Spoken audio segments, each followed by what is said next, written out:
We are delighted to welcome our favorite Canadian commentator, Vaughn Palmer, back to the City Club. It has been almost 5 years since Vaughn last visited us, and of course much has changed in British Columbia in those 5 years, and Vaughn is here to tell us all about it. As you know, Vaughn is the senior political columnist for the Vancouver Sun and has been with the Sun in various capacities since 1974. His column appears in the paper 5 days a week. Additionally, from January of 1987 until this past May, Vaughn had a regular weekly spot on Seattle's NPR station, KUOW, where he informed us of issues in Canada. So if my math is correct, Vaughn is in his 45th year with the Vancouver Sun and just completed 31 years with KUOW. And as you probably know, our program committee meets on a monthly basis and we plan various programs. And we attempt to keep up, one of the things we do is attempt to keep up with news from BC. But it's often through headlines or anecdotal observations, and we rarely get the nuances of such issues as the controversy about the expansion of the Trans Mountain Pipeline, the 715-mile-long pipeline that, upon completion, their expansion, will transport up to 890,000 barrels of tar sand sludge a day from the environmental disaster of northern Alberta to the Port of Vancouver. Or why Canada recently became the second nation in the world to legalize marijuana. Or what do Canadians really think and feel when our president referred to their prime minister as being very dishonest and weak? Or how will recently imposed tariffs affect our border economies? Now, it's precisely for the answers to these and other questions that recently caused our program committee members to look at each other and spontaneously say, it is time we ask Vaughn Palmer to join us once again. And so we have. Now, our format today consists of comments from Vaughn, followed by a few questions from me developed by our program committee, and as usual, questions from our badge-wearing members. And as usual, we will follow our basic rule of no speeches, just questions. And we'll enforce that rule. So now, please welcome to the City Club our good friend and neighbor, Vaughn Palmer.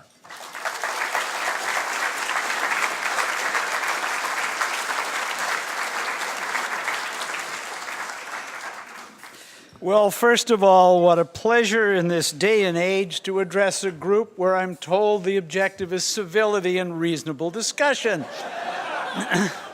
I spend an enormous amount of time, an unhealthy amount, on social media for one reason or another, where exactly the opposite seems to be the objective. So thank you so much. And thank you, Chuck, for the introduction, and thank you for having me back. It's a great pleasure. And let me anticipate the first question, since it's been asked of me every single time I've ever spoken to you, and that is, when are you folks in Victoria going to start to treat your sewage? Okay. So the last time I talked to you, the plan, the very well-meaning plan, the 20-year plan, which was then, I think, in its 25th year, had gone badly sideways. They had laid off the chief executive officer of the sewage treatment company. They had retired the logo. The logo cost us $25,000, and it was nifty. Sea Terra. It kind of had earth tones to it and sea breezes as well. And all that had gone sideways because the municipality that was going to be the lucky recipient of the sewage treatment plant had refused to zone the site for sewage treatment. So everything went sideways and it was awful, and we were back to square one, and all the money was written off. We wrote off about $70 million, which means that British Columbia, Victoria, was spending more to not treat its sewage than Port Angeles is spending to build their new sewage treatment plant. So anyway, all that went sideways. Well, I'm happy to tell you, here in 2018, in now I think year 30 of the plan, the commitment that then Premier Mike Harcourt made to then Washington State Governor Mike Lowry to end the threatened boycott of tourism in Victoria, that was about 25 years ago. The sewage treatment plant is under construction.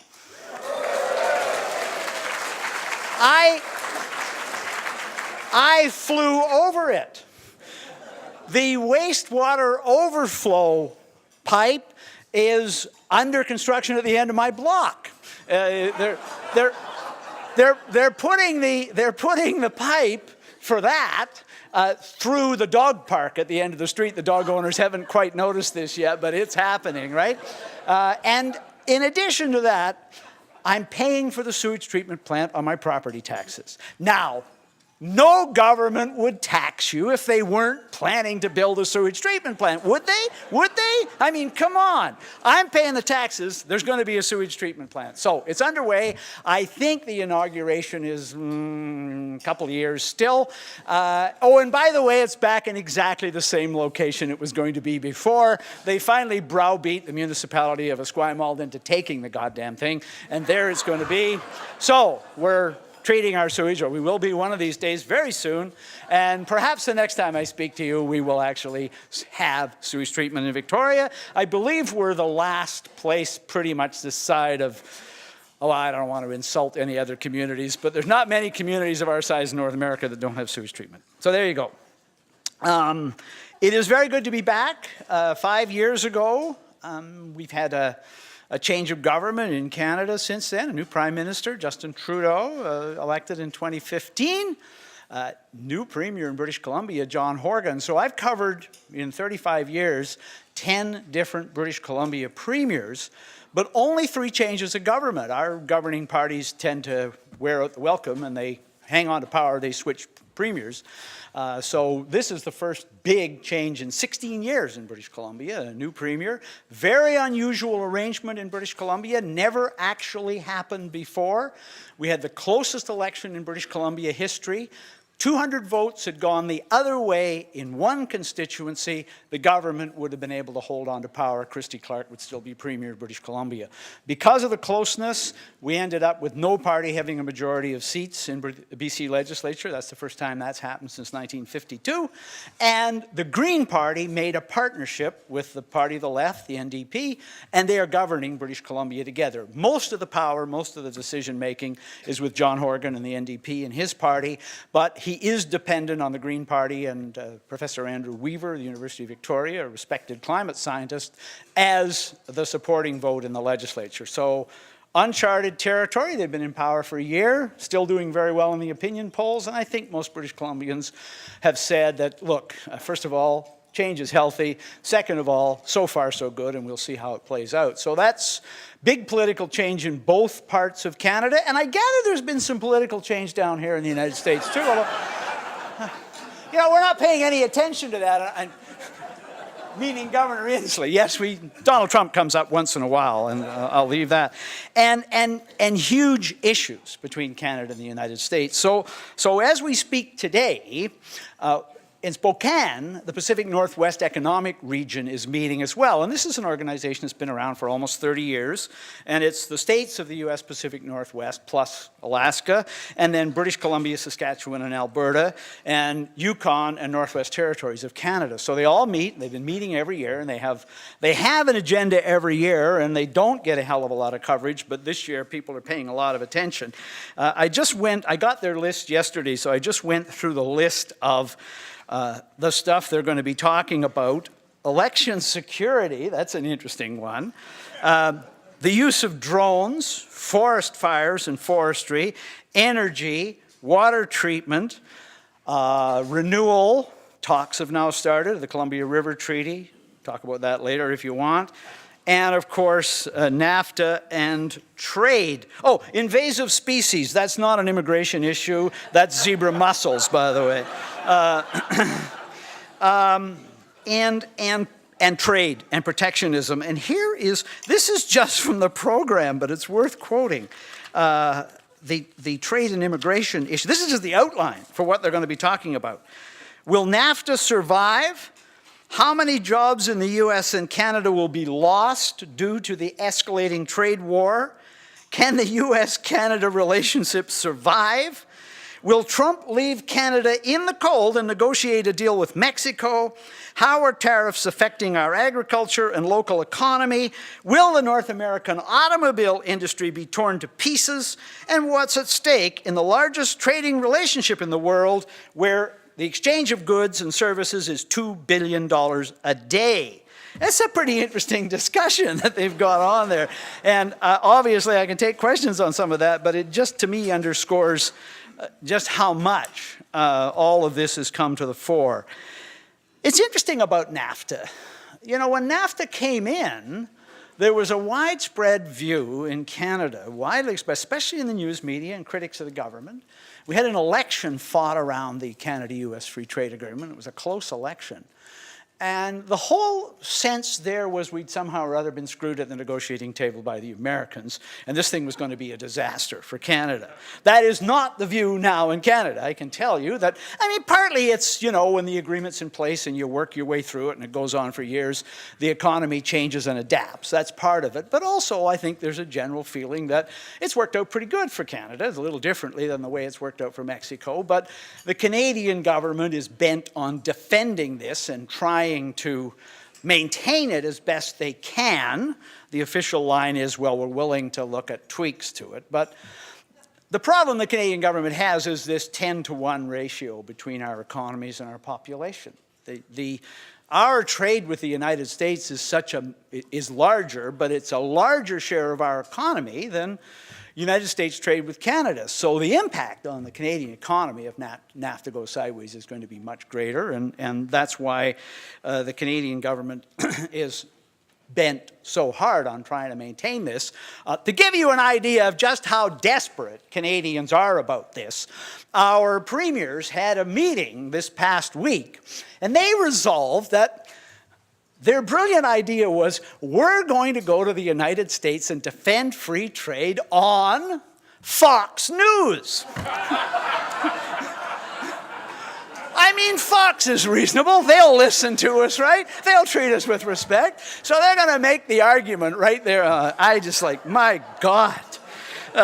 You know, folks, needless to say, when we talk about this thing, it's always, to me, unfortunate on trade where, of course, both countries fasten on the really abusive tariffs that there are out there. The one that Canadians hear about the most point, and anybody who's ever stood in a line with Canadians to buy milk at any store this close to the border knows that dairy tariffs in Canada are enormous. I think 270% is roughly the tariff, as I said, which is why Canadians are buying milk by the gallon. We don't call them liters when we're buying milk in the United States down here. Although I will point out that the tariff on tobacco in the United States is even higher than 270% the last time I checked. Now, granted, tobacco is so much more wholesome a product and deserving of protection than milk. But anyway, the best thing, the reason the World Trade Organization and GATT before it, I think, worked generally well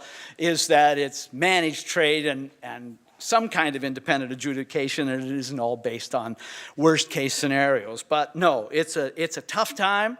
It's a very challenging time for Canada, and I don't know how it's going to play out any more than we know how anything else involving the U.S. administration is going to play out these days.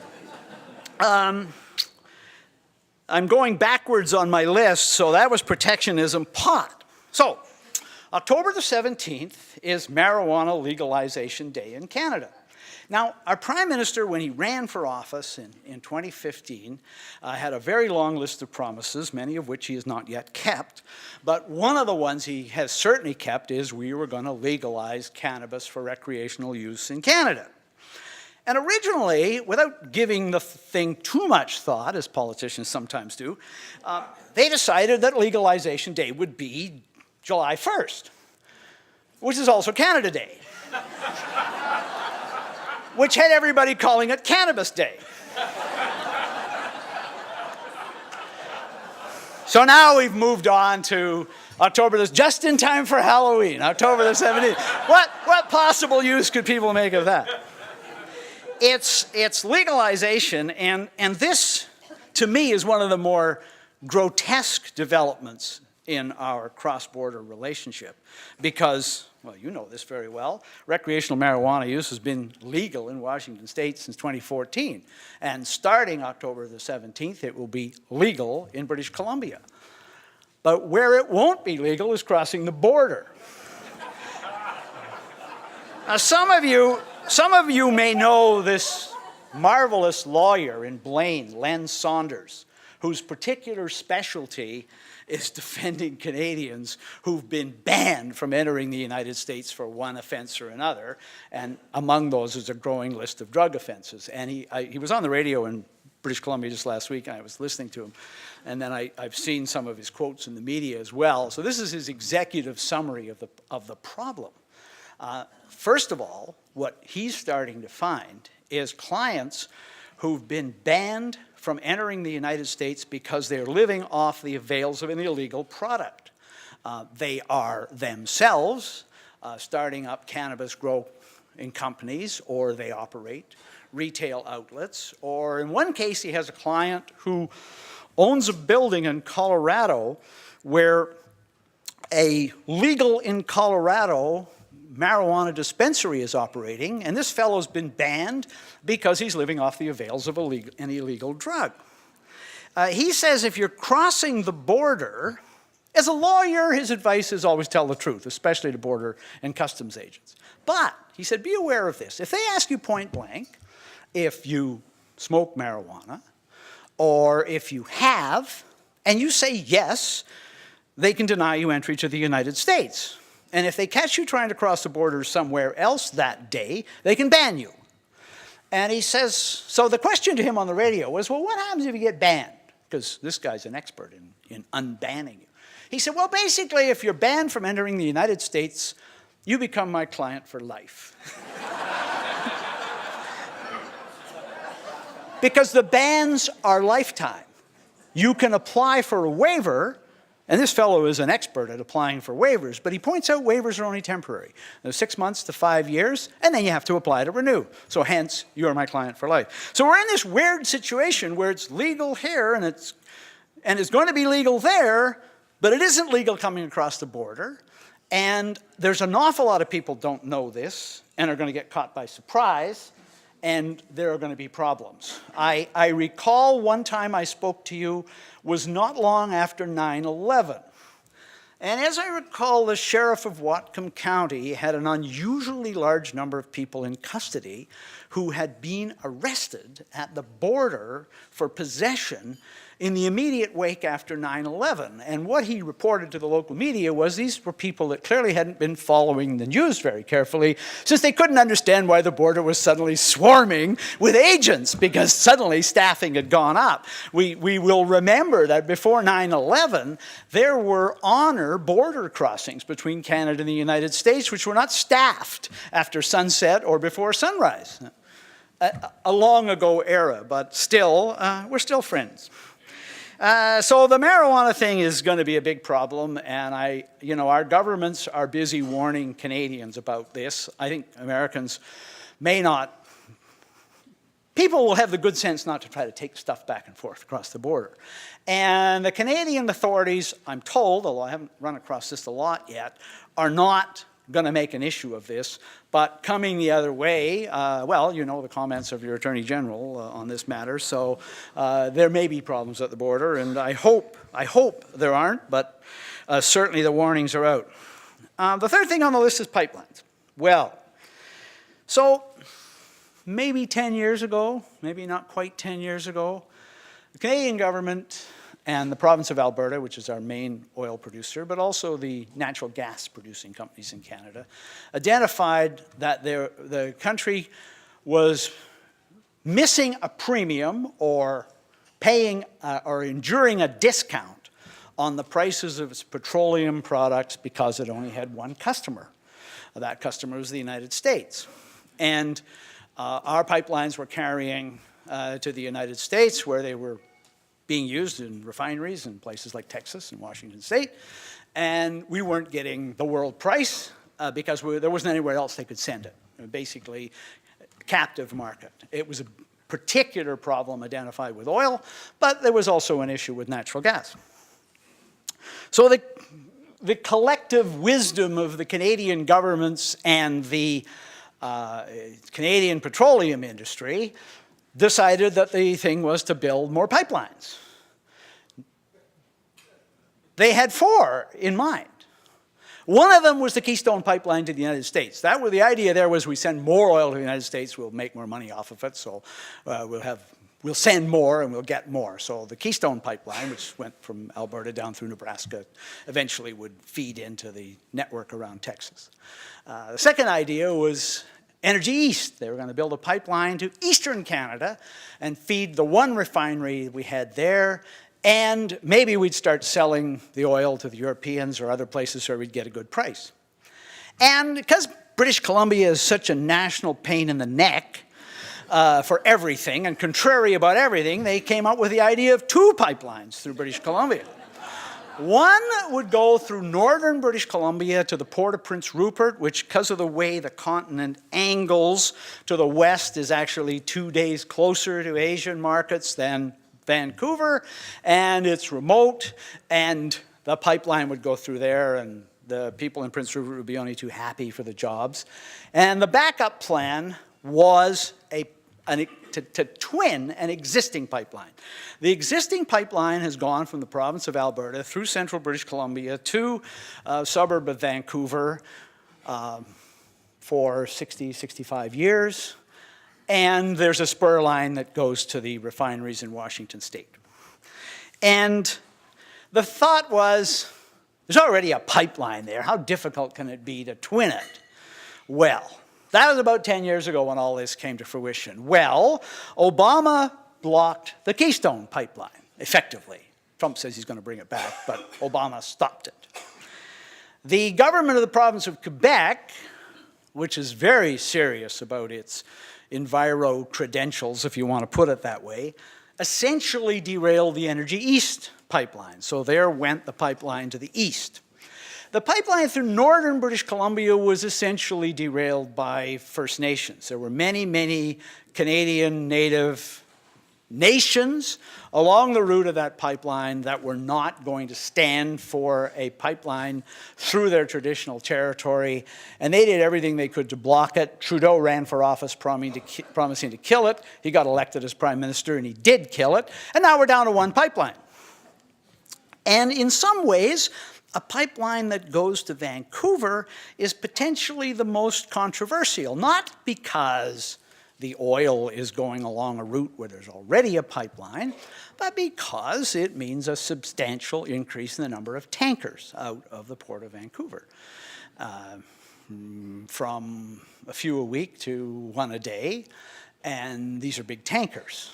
And so it has turned into a massive environmental issue. The British Columbia government that got elected last year has pledged to fight the thing in court and has been doing so. They've been trying to, they're trying to use their leverage as a province to either make it so expensive to move the oil that nobody will, or to just get the courts to say you can block it. And they've been doing that. It's touched off a terrible row between British Columbia and Alberta. At one point, they were going to boycott our wine. It's still an issue. And the delay got so bad that the company, which is in Texas, Kinder Morgan, signaled that they weren't going to do any more work on the pipeline. They own the existing pipeline, and they weren't going to spend any more money on the new pipeline because they weren't sure they could ever get the goddamn thing built, as they put it. And that created a problem for the Prime Minister, because even though he himself killed 2 of the 4 pipelines, the one to the east and the one to northwestern British Columbia, he said this is absolutely essential that we get our oil to world markets. This is important for the Canadian economy. And we're now down to 1 pipeline, so the Prime Minister has to fight for the pipeline. And he has been fighting for the pipeline. And his solution, one wonders how this is going to play in the board of directors of Kinder Morgan, which is deciding this week on the final offer, is to buy the pipeline. The Canadian government will build the pipeline, and that will solve everything, right? So Kinder Morgan said, okay, fine, and then the Canadian government said, well, just hang on a minute, we'll see if we can find another buyer. If we can find another buyer, is that okay with you? And Kinder Morgan said, yeah, okay, go ahead.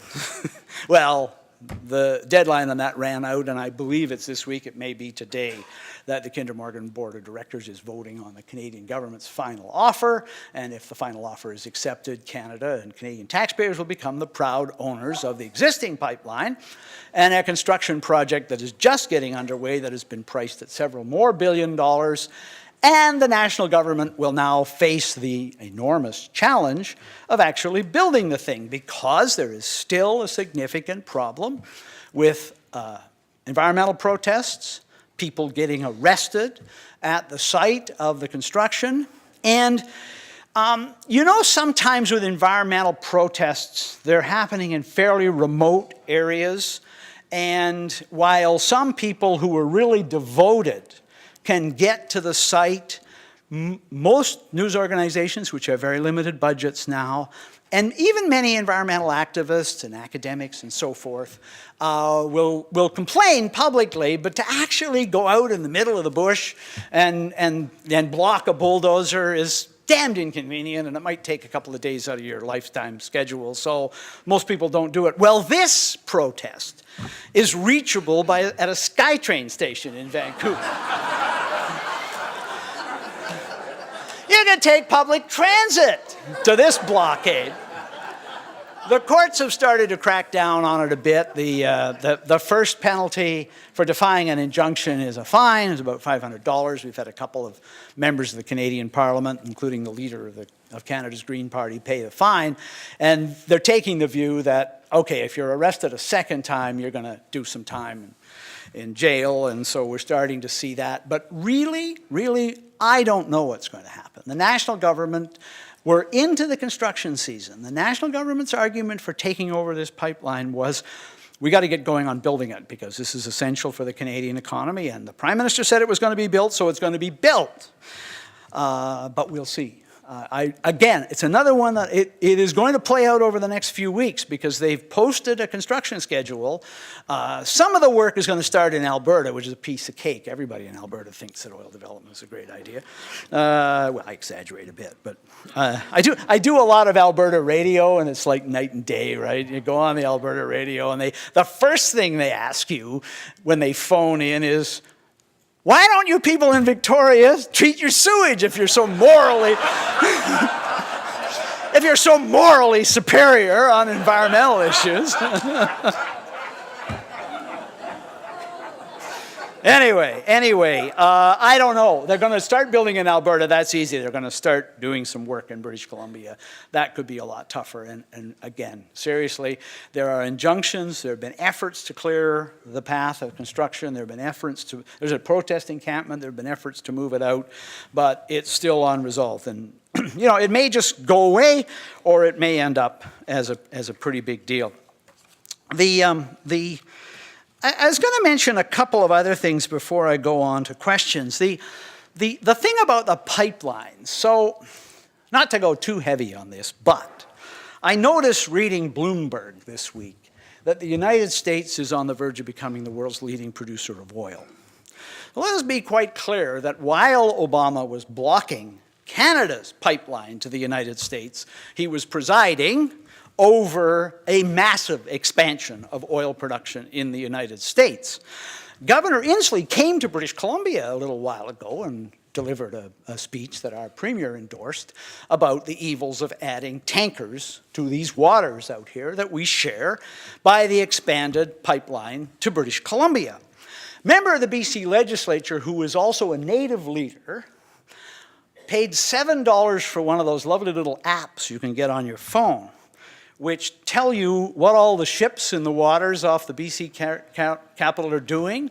And he routinely posts that this is an oil tanker bound for one of the five oil refineries in Washington state, or that this one is leaving one of the 5 oil refineries in Washington state. And who does the governor of Washington think he is, telling us that we shouldn't expand our pipeline traffic when the United States is doing very, very well off oil production these days? So it's a nasty argument back and forth, although I still say more polite than anything you'll find on most social media sites. But in any event, that's where things stand, and it is coming. I think the showdown is coming fairly soon. Now that Canada's government is in the pipeline business, the government is going to have to show that it can actually deliver what it promises. And in the province of Alberta, there's an election next year. And the Premier of Alberta, Rachel Notley, who's a New Democrat and used to work in British Columbia, and of course our BC Premier is a New Democrat as well, but they never speak on this issue. Notley has pledged shovels in the ground on the pipeline. If you can't deliver it, you're going to end up with a much more fervent right-of-centre government in Alberta next spring. And Trudeau himself faces an election next year, and he has 17 members of Parliament from British Columbia, and this is a very divisive issue in British Columbia. If he is going to maintain his majority in the Canadian Parliament, he is going to need to win some of those seats.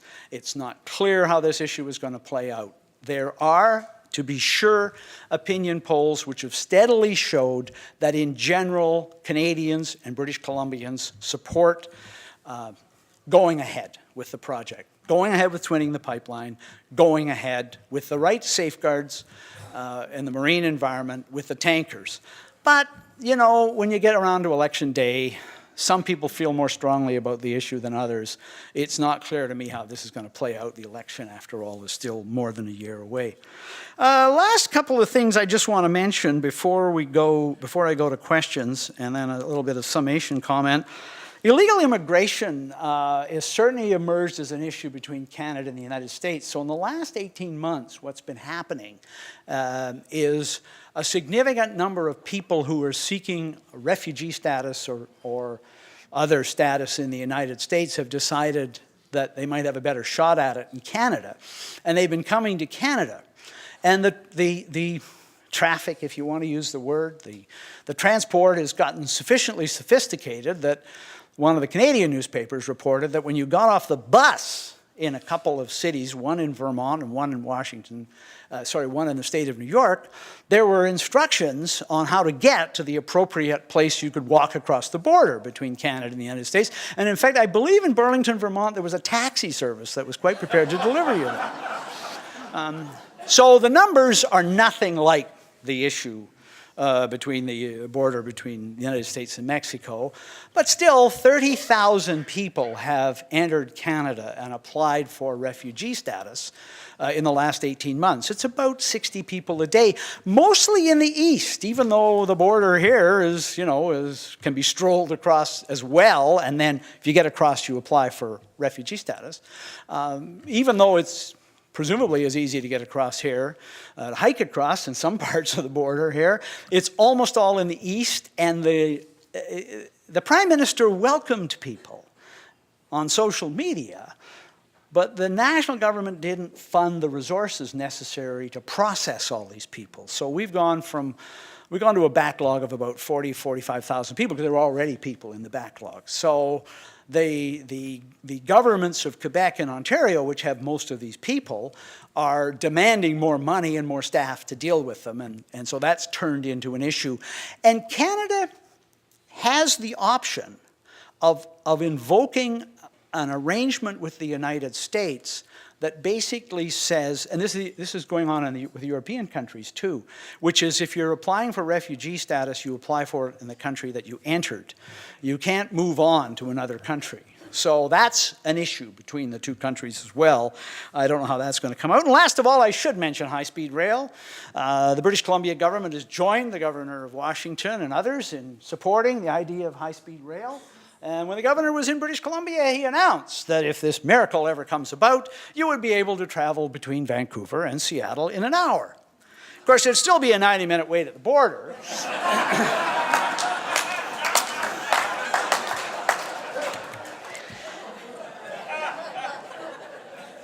I want to finish out with a big picture thing, because I started doing Canada-U.S. relations and started covering the issue and started covering BC politics as well. Ronald Reagan was president of the United States and Brian Mulroney was prime minister of Canada. And these two schmooze artists just loved each other. And they had a Shamrock Summit and they sang each other when Irish eyes are smiling.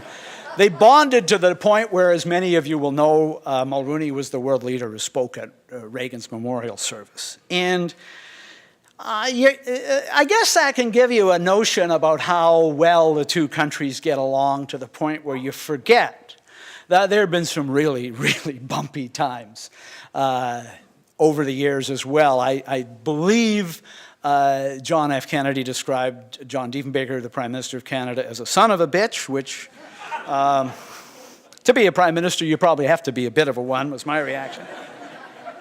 When Johnson was president, Lester Pearson had the temerity to go to a university in Philadelphia and deliver a speech against the Vietnam War, to which Johnson replied in more earthy language than I'm going to repeat to you, that Pearson had come down to the United States and peed on his floor.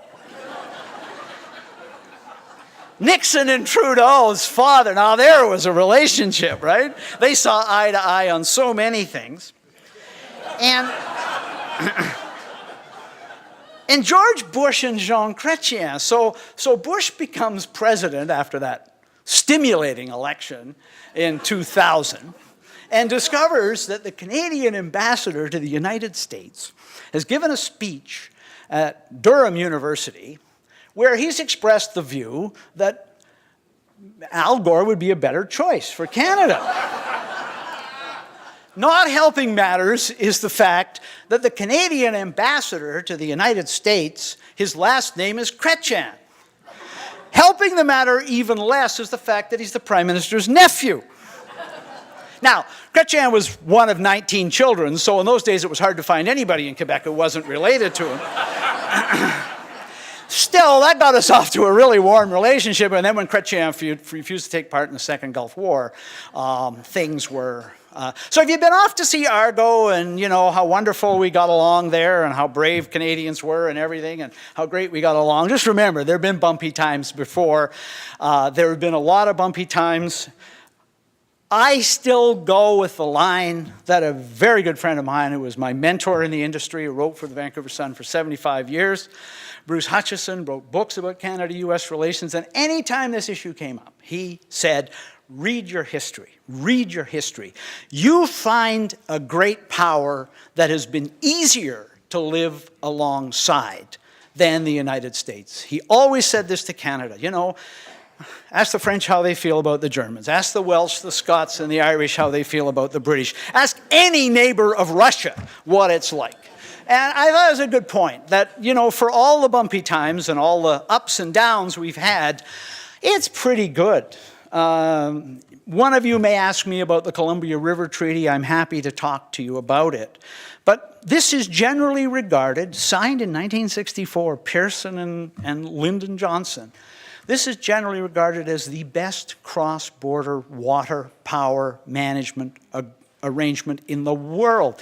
It has survived for more than 50 years, and most days it's managed by a couple of low-level civil servants at BC Hydro in British Columbia and by a few people that work for the Army Corps of Engineers and for Bonneville Power. And yeah, we're going to talk about reopening it. We're going to talk about changing some of the terms in it, but just look how well we get along and how long we've got along and how we still get along on most things. Thank you very much for asking me to come and talk to you.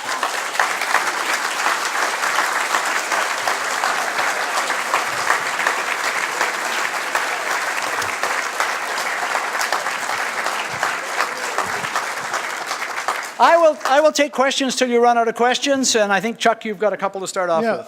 As we're all well aware, the Vancouver housing market is really out of control in terms of runaway prices. And an attempt to deal with that, thank you, you're welcome. Attempt to deal with that, the local authorities imposed a few years ago a 15% surcharge on foreign buyers, mainly Chinese. And then this last February, they raised it to 20%, and with promises of more disincentives later this fall. So are these measures having any effect, or the desired effect of lowering housing costs in Vancouver? It's a very good question. The whatever you've heard about San Francisco or Seattle, it is worse by far in Vancouver. Housing prices are stratospheric there. Young people, my daughter bought a condominium with her new husband on the nice side of Vancouver. one-bedroom condominium for $700,000 Canadian recently, and she's feeling very lucky that she got in the market because lots of the people she knows and works with can't even get there. So it is an enormous problem, and one of the reasons the government lost its majority in the legislature last year is because they neglected this for the longest possible time because real estate sales were an enormous cash cow for the government. The government charged a tax on transactions, on sales of property, and resales of property and flipping of property. They also collected a fairly hefty amount in property taxes.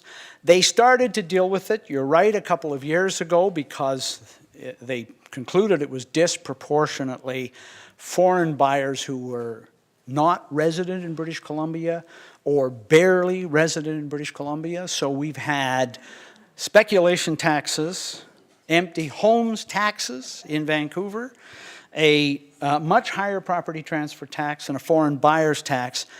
Has it worked?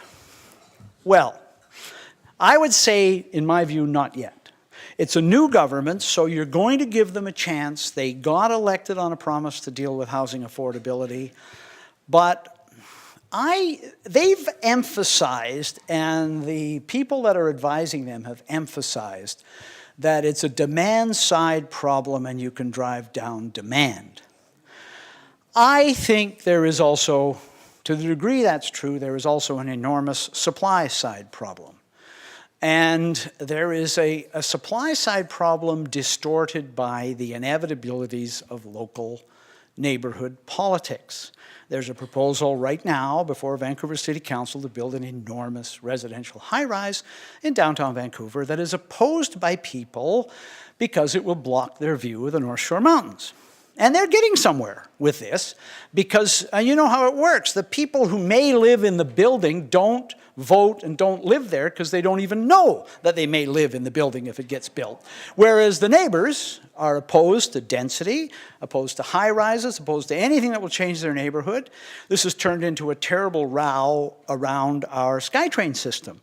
The provincial government takes the view, hypothetically, that if we're going to build a new transit line costing a couple of $2 billion extend it through the west side of Vancouver, we should have much greater housing density around the stations. And the local neighbors take the view that the local stations should have roughly the profile of a Starbucks. Preferably without a sign that indicates it's a transit station, since we don't want the wrong kind of people coming into the neighborhood. And this is, as I said, is a terrible row. And it's civic election year in Metro Vancouver. A lot of the mayors aren't running for re-election, so the provincial government is not going to weigh on this before the civic election. But the government is going to have, look, it's easy to raise taxes. It's going to be much, much harder to get the kind of density and the kind of approval rates. There are about 100,000 units of housing in the pipeline for development within Metro Vancouver, and some of them have been stuck there for years. So unless the government leans on that and goes for density around transit stations, I don't know how far along we're going to get. The taxes certainly will have an impact, but my guess is a year or two from now, we're still going to be hearing that after all the taxes, housing affordability is still a huge problem in Metro Vancouver. We're on our way to becoming a world-class city. Well, you know, look at world-class cities. Nobody has a backyard. Everybody lives in apartments. People go to community centers or parks if they want some outdoor space. But the single-family dwelling, whether politicians are willing to say it or not, the single-family dwelling in Vancouver is probably at an end, except as an investment by people who don't even live in it. Well, 5 years ago, you mentioned the Columbia River Treaty. Yes. And you mentioned today a couple of references to Yeah. it. Can you spend a little bit of time explaining that to us and what the... So the treaty, the talks around the idea of a treaty to manage water flows in the Columbia River started after the enormous flood in 1948. Have any of you heard of Vanport, Washington? Not surprising, it was flooded out in 1948 and never rebuilt. At the time, it was the second largest community in Oregon. So the idea was that Canada would build a series of storage dams on the Canadian side store the water during the peak runoff in the spring, and spill it over time through the year, even out the flow. And the even flow could be used for electricity generation. It could be used to maintain the barge traffic on the Columbia River in the United States. It could be used for recreational purposes and a whole bunch of other benefits, and it would eliminate the flood risk. That was the concept, and in return, Canada negotiated what were called a share of the downstream benefits, what are often called the entitlement. And I'll give you an idea where this thing stands now politically. You know how popular entitlements are. So the idea was that a part of the power generated on the American side, worked out by slide rules and everything, because this was 1964, would belong to Canada. And since the water and the dams and everything were in British Columbia, and BC Hydro, owned by the government, was going to build the dams, British Columbia Hydro was going to manage all this. And the premier of the day of British Columbia, W.A.C. Bennett, had the brilliant idea that he would sell the electricity back to the United States for 30 years for cash up front and use the money to build the dams. So that happened. And so the issue went away for 30 years. Well, then in 1994, 95, thereabouts, the power started coming back to British Columbia. And at the time, British Columbia just turned around and sold the power to whatever customers wanted it.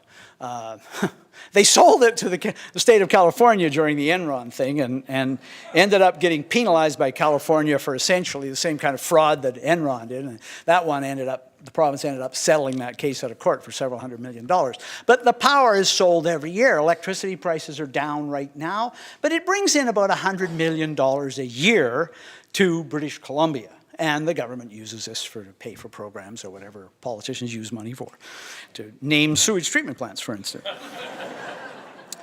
Within the United States, the view has emerged that, after all, this idea of a Canadian entitlement was related to building dams that are now themselves decades old, and therefore there really is no case to be made anymore, and so the entitlement should be clawed back. The opening position is 90% of it should be clawed back. And the Canadian position is to say, oh, so you want Oregon flooded out again? Is that your position?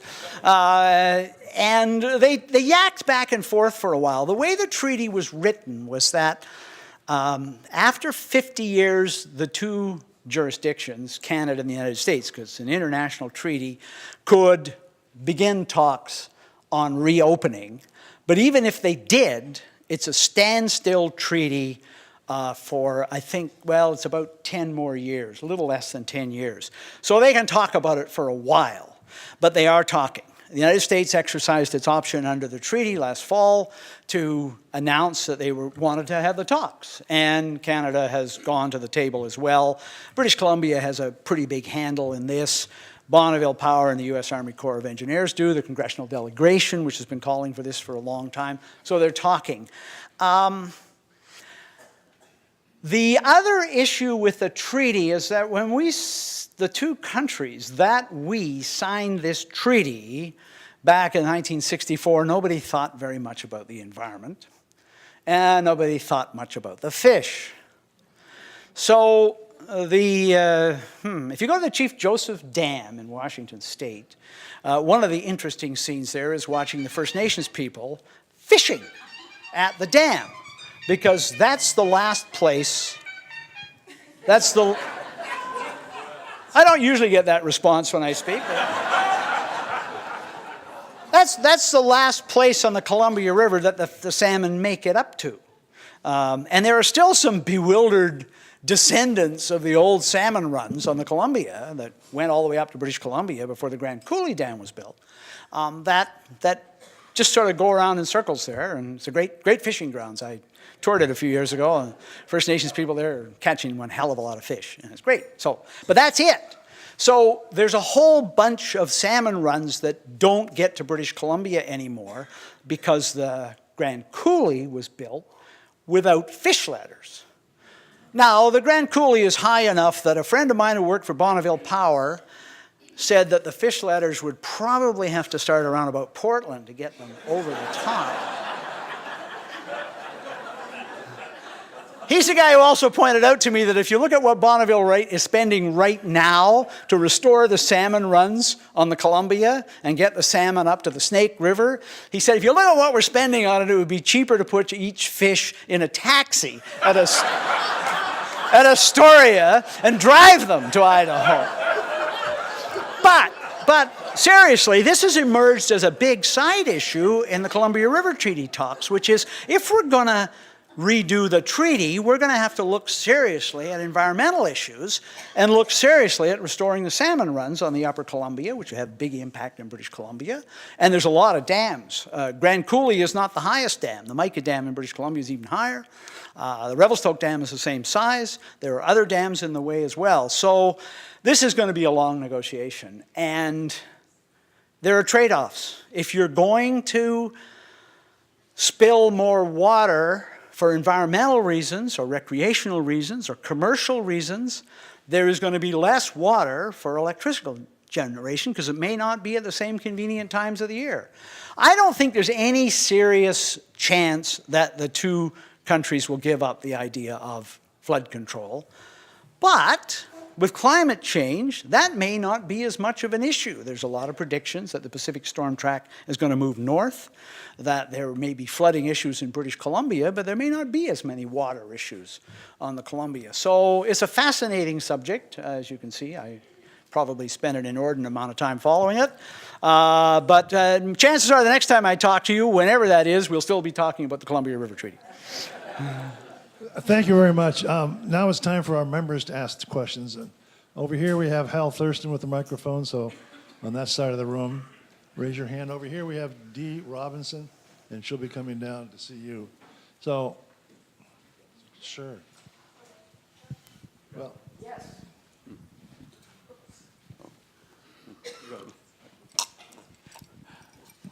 Hi, thank you for your wonderful presentation. You mentioned the Trans Mountain Pipeline. I have a question about the Eagle Spirit Pipeline. It has a nice ring to it. And as I understand it, some indigenous, First Nation, Native American people's complaint about the pipelines was that they were being asked to take a substantial risk, but not getting compensated for their risk. And so part of their concern was commercial. So they're starting their own, so there's a, as I understand, there's a pipeline organized by some indigenous groups, the Northern British Columbia Pipeline. So, and as part of that, there are allegations of, okay. So my question is about your comments on that, and also the question is about the allegations of U.S. money interfering with Canadian political process as part of that. Yes. You're quite right, both issues. So there are 200 recognized First Nations in British Columbia. The BC government recently endorsed the United Nations Declaration on the Rights of Indigenous Persons, and I pointed out there are more First Nations in British Columbia than there are members of the United Nations. Each of those 200 nations has a recognized traditional territory, and therefore, because there are almost no treaties in British Columbia, a significant, recognized by the court, right to, there's a shadow on the title of the land, and they have options and rights because of it. And they can go to court to assert those, or they can negotiate them. The problem with the Eagle Spirit Pipeline is that it is supported by a significant number of First Nations, but it isn't supported by every single one with a stake in it. And the coastal First Nations, who have an interest in the tanker traffic, are opposed to some degree. There is a related proposal to build an oil refinery in British Columbia, which would eliminate the big controversy with, well, one of the controversies with Alberta oil, which is it's this thick, nasty stuff called bitumen, which is a hell of a lot harder to clean up if it spills. So it's a proposal. It hasn't gotten very far.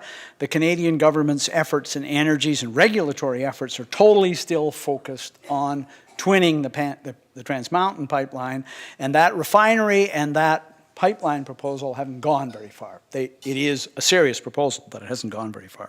The question you asked about, which is a running controversy in Canada over American environmental groups funding Canadian environmental protest groups to block the development of Canadian oil and gas resources. It does happen. There is a journalist in Canada who specializes in reporting on this. She's reported a lot on it. Her name is Vivian Krause. There are plenty of examples.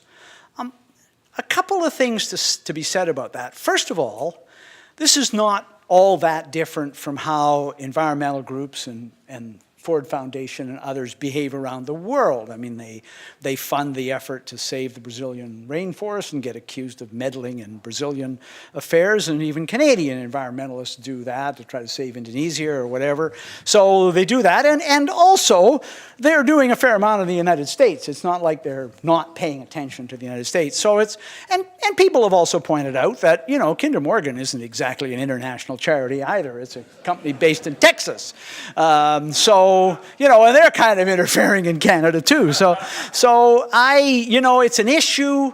I think it's, you know, it gets reported on, but Canadian jurisdictions have it within their power, and the Canadian electorate, to decide on this. And at the end of the day, I don't think they're going to be intimidated by an American foundation. They're going to make the decision, as our Prime Minister has done, based on what he thinks is best for the Canadian economy. Even that, and even as he claims, this is essential to make his climate action plan work, because it's the only way that Alberta will proceed with the new carbon tax, was if the Prime Minister, in return, agreed to support construction of the pipeline. So it was a tit-for-tat agreement on that. So what is Canada doing to develop other trade partners? And specifically, are Canada and Mexico talking to each other to sort of avoid the United States? Well, yes and no. There's been some fear between both countries that the other may cut a side deal with the Trump administration to benefit them and leave the other one isolated. They've had little summits where they pledged not to do that, but it's every person for themselves in the international trade world. Canada was part of the Pacific Trade Partnership. It is part of the trade negotiation with the Europeans. And British Columbia has done maybe the most relevant for our relationship with the United States and British Columbia is ever since the softwood lumber war started escalating, and we go through them, we're in the middle of one now, although lumber prices are so good, it's not at the moment affecting too much. There is a tariff. British Columbia has pursued significant markets overseas and is selling a significant amount of lumber to China, and that's muted some of the problem. British Columbia-based forest companies have also been hedging their bets in kind of creative ways by buying up mills in the U.S. Southwest. So, you know, some people in British Columbia go, well, you know, they win either way, right? If there's a tariff, well, the mills in the Southwest are worth more, and the Southwest assets are worth more. So, but yeah, I mean, we are trying to diversify, but especially British Columbia is the least dependent on the United States of any Canadian jurisdiction. And the Auto Pact, which predates Nafta, it goes back to 1965, is entirely based in Eastern Canada. And it is so integrated now that there are parts manufactured in the United States that are shipped across the border to assembly plants in Canada, and then the partially assembled vehicle is shipped back to the United States and finished. So there's so much integration there that any significant change in NAFTA would have a huge impact on that trade. But that trade is mostly based in Ontario and Quebec. There are no... We tried at one point to get an automobile plant in British Columbia, but we weren't all that serious about it. And Toyota built wheels in British Columbia for a little while, just as long as until the subsidy ran out, and then they went and built something somewhere else. So, thank you again for coming. I'd like to explore animals that are nearer and dearer, I think, to our hearts than the Canadians, but you may put me differently, and that is the orca. And the orca, as we've been reminded over and over again, primarily, especially the resident pods, feast on Chinook salmon. The Chinook salmon on the west coast of Vancouver Island, as well as the west coast of Washington, and the Strait of Juan de Fuca, a goodly number of those fish coming back to southern rivers, including the Fraser, are caught by Canadian fishers. Is this an issue? Yes, it's an issue, and yes, it's an issue with the international management of the resource. The Canadian courts, in their wisdom, have largely awarded the fishery to the national government. Some of us who, like me, are allergic to fish think that was a very wise decision because I write about provincial politics. But the issue is mixed up significantly with both interceptions, with the battle in British Columbia over fish farms, and we have a lot more of them than you do in Washington State, and we aren't committed to phasing them out the way you are. And then in addition, there's the First Nations issue. Native Canadians with fishing rights in the coastal waters and along the rivers have significant leverage over the fishery, catching it for any number of reasons, including commercial, ceremonial, historic.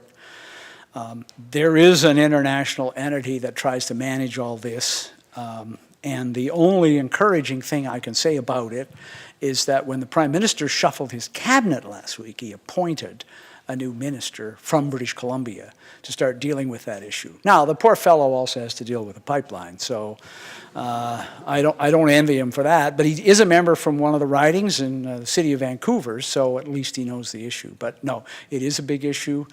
It is one that has eluded, there's an issue with Alaska as well.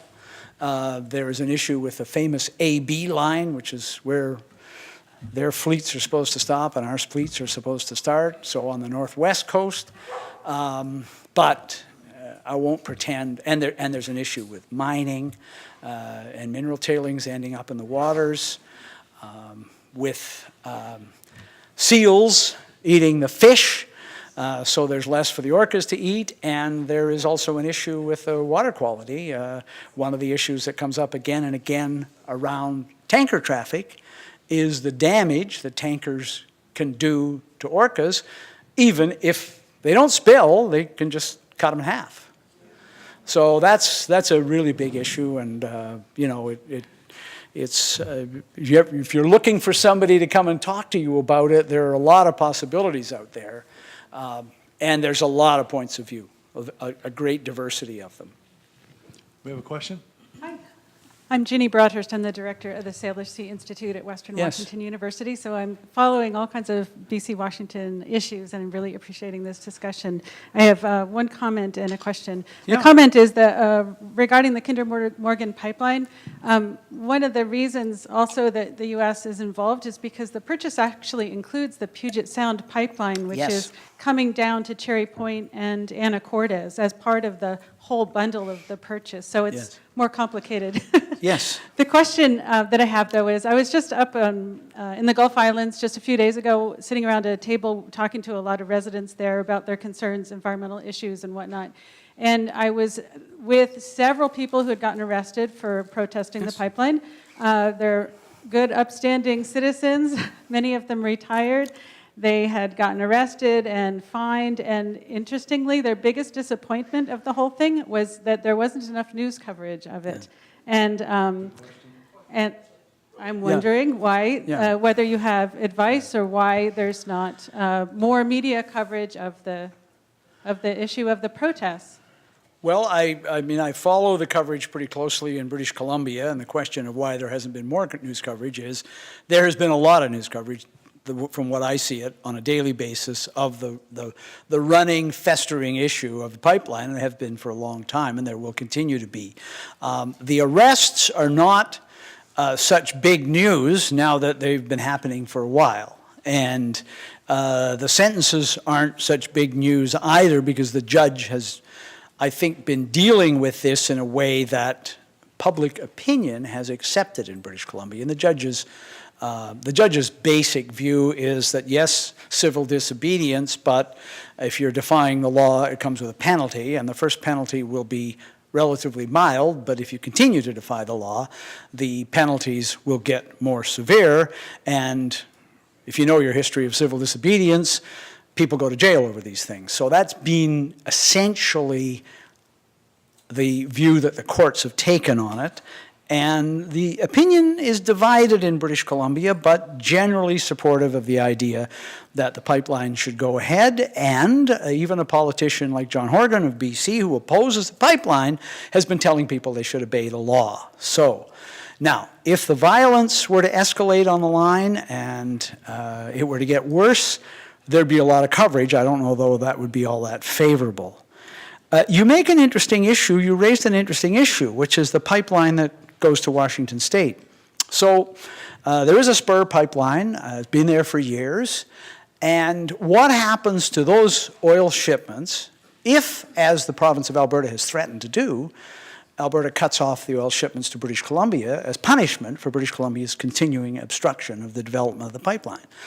As I understand it, the pipeline is a carrier regulated federally, and under the still surviving Nafta agreement and federal law, the American refineries buy the oil from Alberta and have it delivered through the pipeline. Alberta is talking about bringing in a penalty for Alberta suppliers that sell the oil to British Columbia.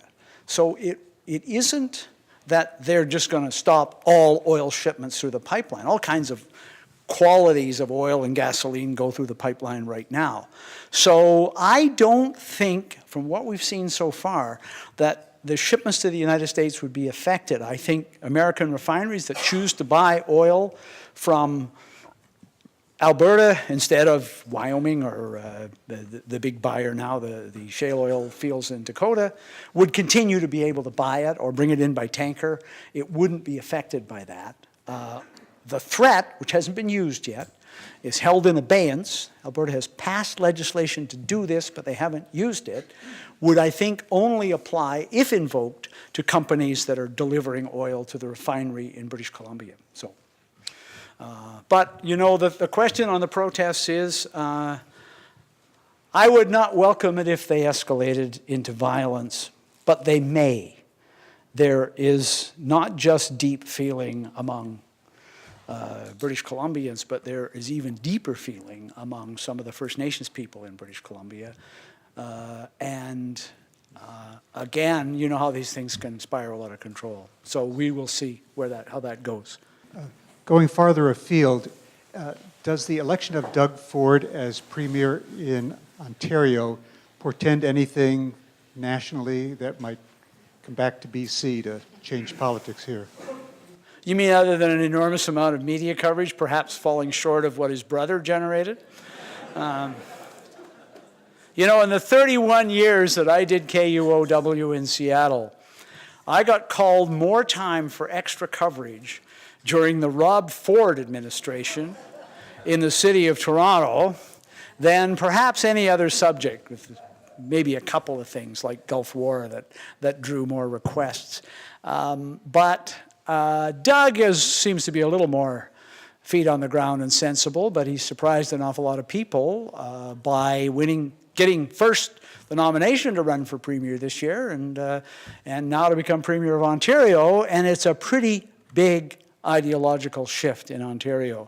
You've gone from a left of center, quite left of center, liberal government to a right of center populist conservative government in a province that has significant fiscal, economic, social policy challenges.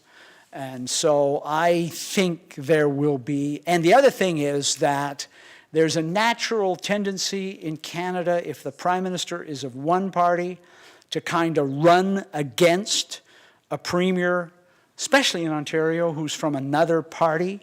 So I think next year's federal election will be partly Trudeau running against Doug Ford for re-election, saying you don't want to go that way. You do not want to go that far to the right.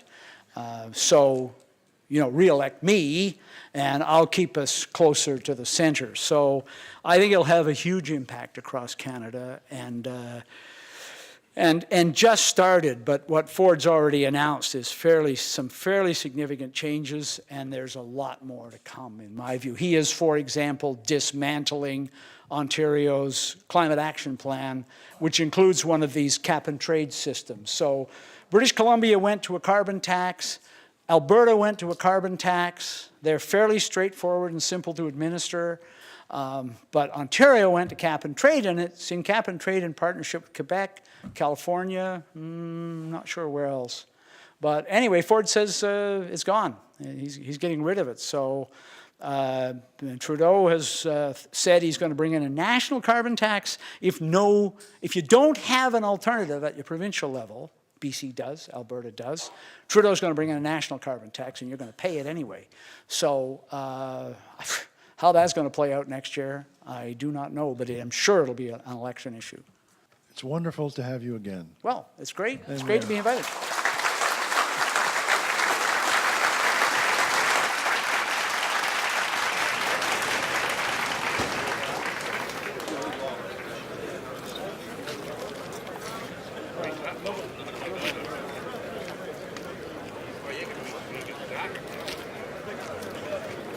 Not bad.